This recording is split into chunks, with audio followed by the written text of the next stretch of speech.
Hey, it's Richard with PreSonus, and today I want to talk about subgroups. A subgroup is an independent bus, just like an aux mix, but it shares fader level and panning with the main mix.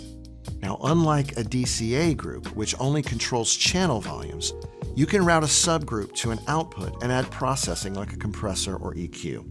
Now, one way to do this is by using FlexMixes. So let's take a look at how to set up a FlexMix subgroup on a Series 3 console work surface. For this demo, I'm using a 32SC, so things will look a little different if you're using one of our larger consoles. Here you see a band layout with 10 channels for drums, and I've already set their individual panning. Let's send them to a stereo group. I'll click the Mix 1 button to the left of the fader section, then I'll hit the Link button in the Fat Channel Control section, and we can see that mixes 1 and 2 are now a stereo pair. I'll hit the gear icon at the top left of the touchscreen and ensure that all of my link options are lit.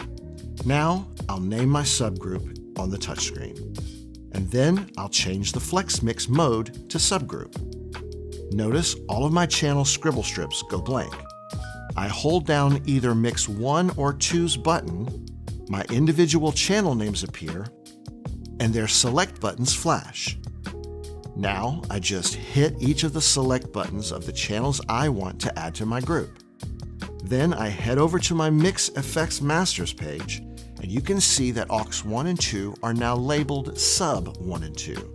I select one of them, hit the gear icon, and I can now add DSP processing to the sub bus, delay it, or take it out of the main mix if I need to.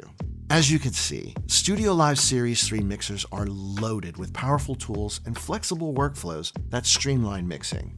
For more information, go to PreSonus.com or check us out on YouTube. Hey, thanks for watching. See you next time.